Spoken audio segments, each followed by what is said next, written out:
Let me ask y'all a question, right? How many of y'all really want to be famous? I mean, I know when I was a kid, I always wanted to be famous, but now that I'm older, I don't think so. I'll pass on that, man. Because see, being famous, you're going to have to deal with a lot of craziness. Basically, never having a normal life again. Everybody got cameras on their phone, so people always recording you, taking pictures of you. And now, with social media, which makes it all too easy for fans to track your every move. Look, people now, if you was famous, people can see you out and then post it. And next thing you know, the whole city will be out there waiting for an autograph or trying to get to you. Look, actor Idris Elba, he said when you're famous and adored by millions of people, sometimes even at home on your own front doorstep, you can become paranoid and constantly question what this person is doing in your neighborhood, or who is that, who is he, who is she. And he said, he admitted he's been guilty of that in the past. Now, actor Johnny Depp said being famous is a little bit like living like a fugitive because everything has to be some sort of strategy. I mean, to get into the hotel, you got to get out of the hotel, to get into the restaurant, to get out of the restaurant. But see, the scariest thing to me about being famous and a celebrity is dealing with obsessed fans who can turn into stalkers. Let's get into this story, right, about an obsessed fan of legendary singer/dancer Paula Abdul. And this fan name is Paula Goodspeed. Now, Paula Goodspeed, real name is Sandra Mae McIntyre. And she was born on July 4th, 1978 in Waterville, Maine. Now, she was the youngest of 5 children from her parents, and they call her as a nickname Little Sandy. Now, growing up, she loved to sing and dance and was inspired by singer Paula Abdul and had dreams of making it big in Hollywood and meeting her someday. I mean, she was so obsessed with Paula Abdul that for hours she would be in her room singing and dancing to her music, and she had a lot of artwork too. She had a lot of pictures of Paula Abdul that she drew of her. Now, by the age of 16 years old, her obsession was getting out of hand with Paula Abdul, to the point that she changed her name from Sandra to Paula. And by the time she reached her 20s, she took her grandparents' last name, calling herself Paula Goodspeed. Look, even her license plate on her car, she had the letters ABL LV, and a photo of Paula Abdul was hanging from her rear view mirror. Now, on her MySpace page, she had a picture of Paula Abdul and a picture of her with her mouth open and tongue out with the words, "My secret crush." Now, with all that, right, she became serious about taking her music career to the next level. So she left her hometown in Maine and moved to California. Now, when she got to California, right, she started doing some modeling. She took some singing lessons and did everything she could to get closer to her dream of one day meeting her idol, Paula Abdul. Now in Cali, she ended up meeting a guy, and they had fell in love and got married and had 2 sons. But see, the marriage didn't work out, and somehow the state ended up with custody of the kids, putting them in a foster home. And after that, she fell into a deep depression and struggled with manic depression and an eating disorder. But she did end up meeting another guy who was an environmental consultant, and they got engaged and was supposed to get married on Valentine's Day. And that's when things started looking up and doing good for her. And this guy even supported her financially while she was in California and encouraged her to get into the show business because he really believed in her.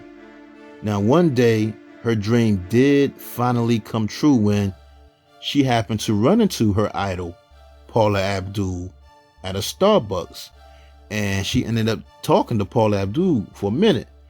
After that, that's when she decided to go to Austin, Texas to audition for the TV show American Idol, which was in its 5th season. Now, at the auditions, right, she ended up doing an interview with the host Ryan Seacrest, and she told him how much she loved Paula Abdul. And she said she had made life-size drawings of Paula, and she's been drawing ever since she was a little kid, and her first drawing was of Paula Abdul. Now, when Paula Abdul found out that she was there at the audition, she told the producers not to put her on the program because this girl has been stalking her, and she begged them not to let this girl on. Now, they say Paula was so scared. Paula Abdul was so scared of this girl, she started shaking. But they let her on anyway, thinking she was just a fan. Now, when it was time for her to sing for Simon Cowell, Randy Jackson, and Paula Abdul, they was really hard on her. They was real hard on her about her singing because it was bad. I mean, they went in. They went in on her on national TV. She did the song Proud Mary by Ike and Tina Turner. Now, Randy Jackson told her performance was just terrible. Simon Cowell was just, he was just brutal. And he even talked about her braces on her teeth, saying he doesn't think any artist on earth can sing with that much metal in their mouth anyway. Look, Simon said she had so much metal in her mouth, it looked like a bridge. Wow. He was just dissing her on national TV. Now, when it was Paula Abdul's turn to judge her, she just said she was speechless and her performance was not good. And just saying that to Paula Goodspeed just crushed her. It really crushed her because her idol said that to her. Now, her American Idol audition is on YouTube if y'all want to check it out. It's on YouTube, so y'all can check that out. Now, after that, Paula Goodspeed, she just fell into a deeper depression that she was already in because she felt that they embarrassed her, which made her feel she wasn't worthy of this world. That's how depressed she was.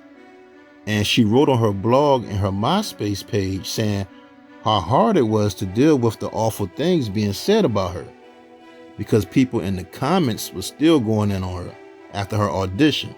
But then check this though, right? The next year, she tried out again for American Idol in Las Vegas. But this time, she ended up following Paula Abdul home. And according to Paula Abdul, that's when she started sending her naked pictures of herself and some letters, threatening her with bodily harm, telling Paula Abdul the only way she will serve her purpose is when she's up in heaven being her guardian angel. Wow, that's scary. Now, after all that, Paula Goodspeed's mother became concerned about her. And she was so worried about her that she ended up moving to California with her because her weight had dropped to just 78 pounds. And she wanted to make sure she would go to see her psychologist, even though the psychologist wasn't even working with her. That's how depressed she was. That wasn't even working. Plus, they had convinced her to move back to her hometown in Maine because she was sick. But on November 11th, 2008, Paula Goodspeed was found dead in her Toyota Camry, parked outside Paula Abdul's house, apparently of a drug overdose. Now, the story goes, her mother had called the sheriff's office around 3 p.m. to report her missing because she hasn't been seen since 11 p.m. the day before. And she told the police that she might try to overdose and explained to them her psychiatric history and her obsession with Paula Abdul because days before she had sent some flowers to her.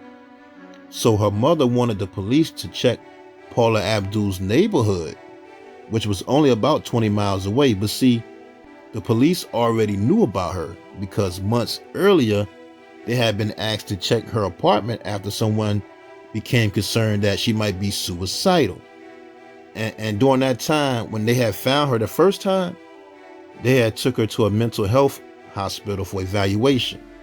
They say in her apartment she had pictures of Paula Abdul all over her walls. Plus, just a year before, she had overdosed in that same area. But anyway, now, this time, right, the police went out to see if she was somewhere around Paula Abdul's house or neighborhood, and sure enough, she was out there. And when police approached her, that's when they found her dead of an apparent drug overdose in her car with prescription pills along with CDs and pictures of Paula Abdul. Wow.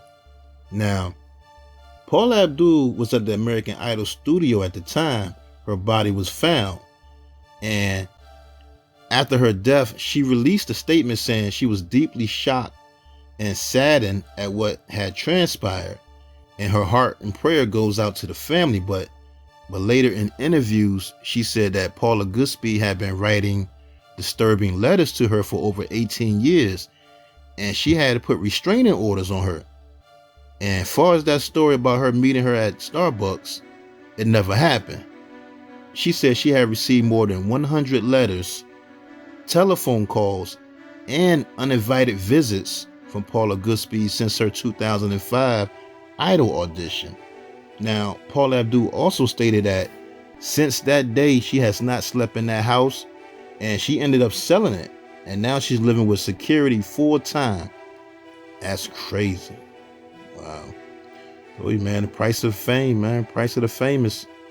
But look, now, some of Paula Goodspeed's family members said she wasn't a stalker. They said she wasn't a stalker.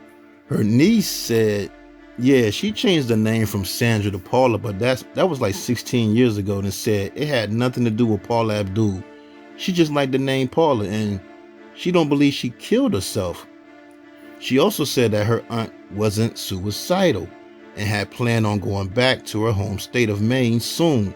She also said when she came to visit her in California, she said her aunt showed her where Paula Abdul's house was a couple times and said she had met Paula Abdul at a Starbucks or something. Now, Paula Goodspeed's brother said he don't believe she was a stalker either, or she killed herself. She may have been taking too much antidepressant medicine for her body size. Now, he said she OD'd on Seroquel, which slowed her heart right down till it stopped. He also stated that he's angry at the way she was treated on American Idol and Paula Abdul for crushing his sister's dream and sending her on a downward spiral, because he felt Paula Abdul didn't speak up for her and she let everyone take her down when she could have just said something in her defense. He said Simon Cowell just went too far on national TV. Now, Simon Cowell released a statement saying what happened to her was awful and he regrets not knowing how troubled she was. And if he would have known what she was going through, he would have spent more time trying to help her. But they genuinely didn't know. He said they didn't know. And it's crazy because, look, when they did her autopsy, they found in her system Prozac and 2 other drugs, including one prescribed to treat schizophrenia. They also found another tattoo on her lower lip that read the name Paula Abdul. Wow. That's crazy, man. The price of fame, man. I tell you, man. She was only 30 years old. Rest in peace to that young lady, man. Paula Goodspeed.